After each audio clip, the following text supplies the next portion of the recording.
Welcome students.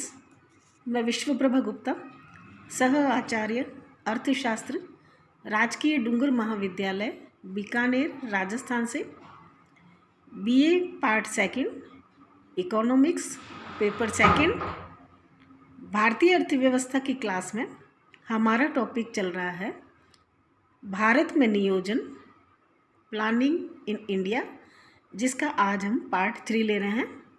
इसके अंतर्गत हम ले रहे हैं 8वीं पंचवर्षीय योजना, जो कि 92 से 97 की अवधि के लिए थी। उसके क्या उद्देश्य थे।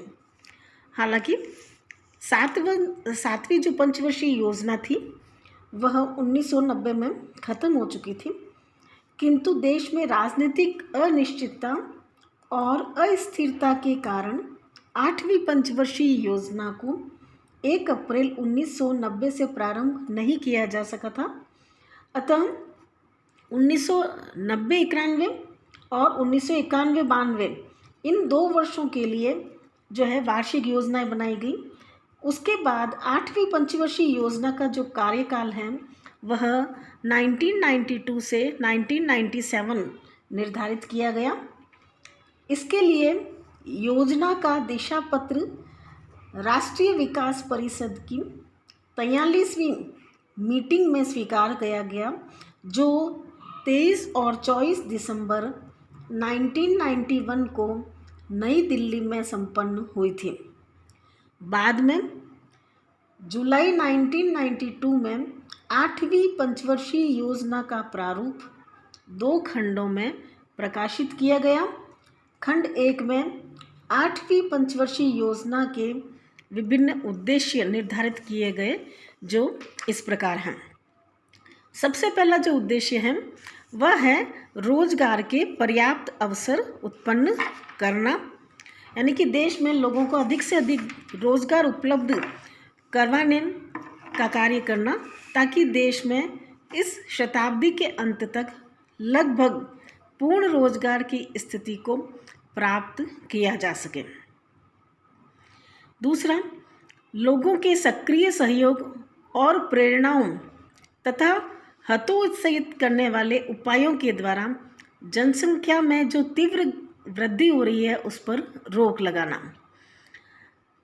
फिर प्रारंभिक शिक्षा का सार्वभौमिकीकरण करना तथा 15 से 35 वर्ष के आयु समूह के जो लोग हैं और उनमें जो निरक्षरता है, उनमें उस निरक्षरता को पूर्णतया खत्म करना, यानी कि उनको साक्षर बनाना।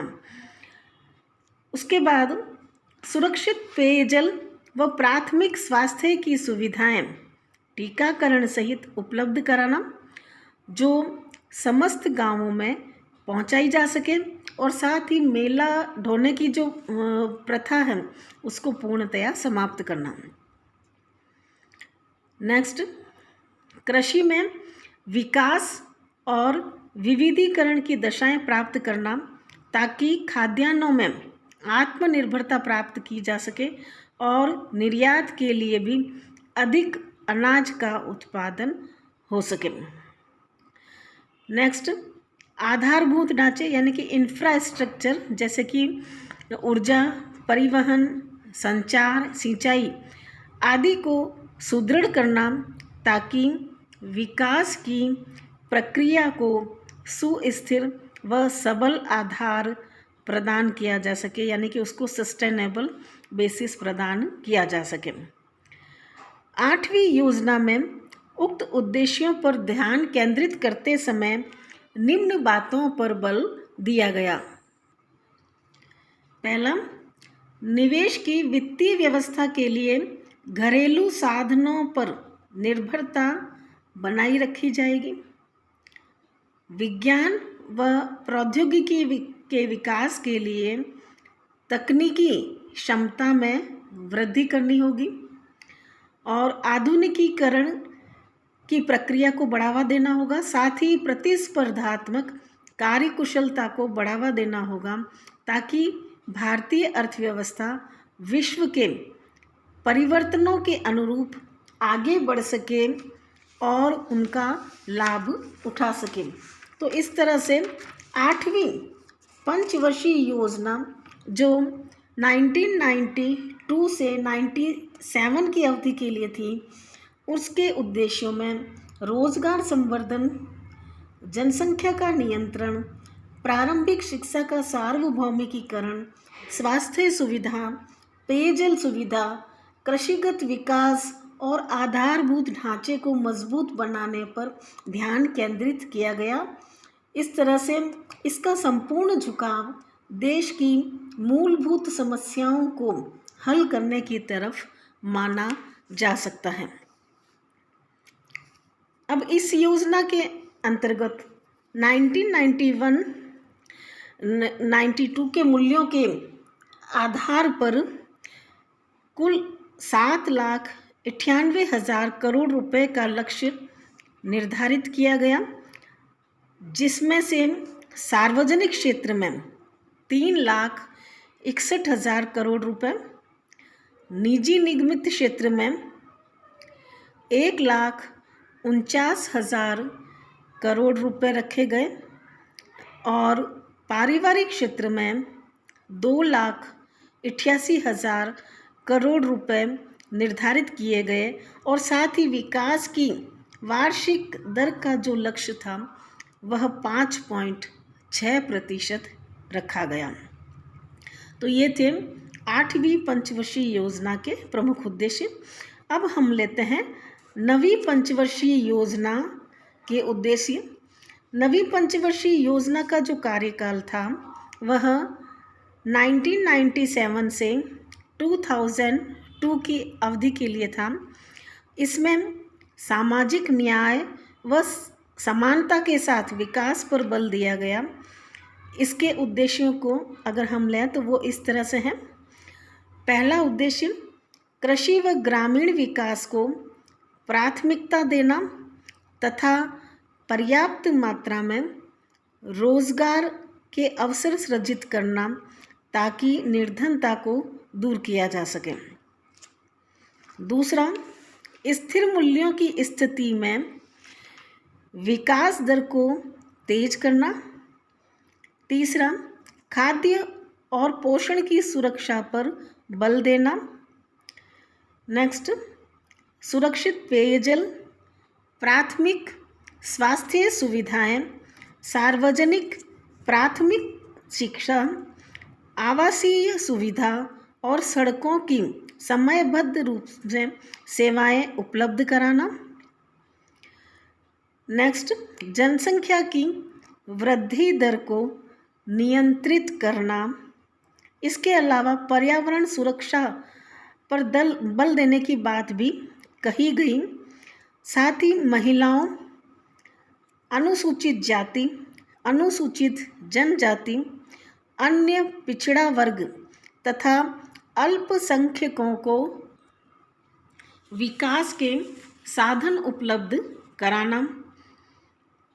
पंचायती राज संस्थाओं, सहकारी संस्थाओं व स्व सहायता समूहों को प्रोत्साहन देना और इस तरह से आत्मनिर्भर विकास को सुदृढ़ करने की बात इस पंचवर्षीय योजना के अंतर्गत कही गई।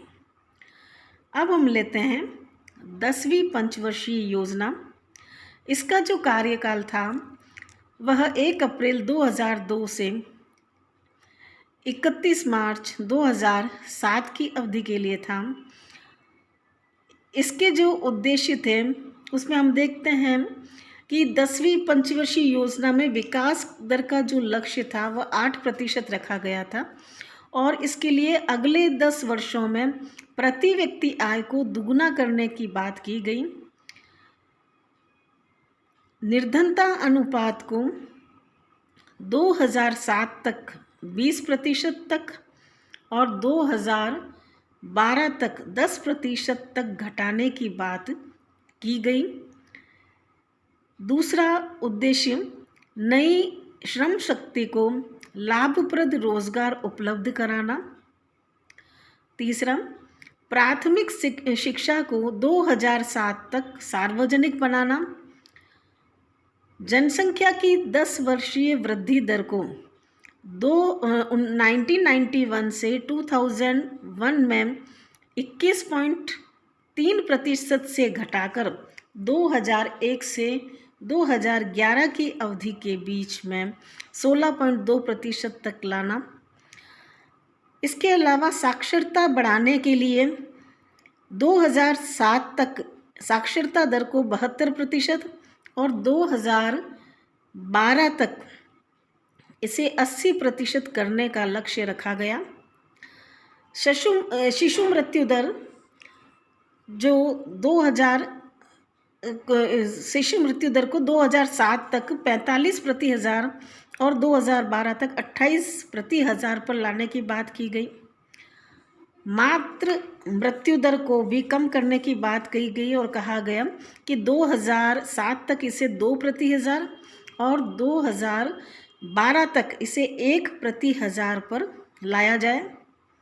इसके अलावा वनों का विस्तार करके 2007 तक देश के 25% क्षेत्रफल को यानी कि 1/4 भाग को वृक्षों से आच्छादित कर दिया जाए, उसे ढक दिया जाए, यानी कि इतने भाग में वृक्ष लगाए जाएं।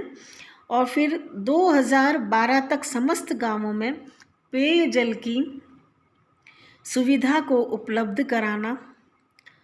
2007 तक सभी बड़ी नदियों की सफाई की व्यवस्था करना। और इसके अलावा 2012 तक सभी जो नोटिफाइड एरियाज थे, जो क्षेत्र थे, उनकी सफाई की व्यवस्था करने की बात भी इस पंचवर्षीय योजना के अंतर्गत कही गई। तो इस तरह से आज हमने 8वीं पंचवर्षीय योजना, 9वीं पंचवर्षीय योजना और 10वीं पंचवर्षीय योजना के विभिन्न उद्देश्यों को देखा। आज यहीं तक रखते हैं, नेक्स्ट अगली क्लास में करेंगे। Thank you.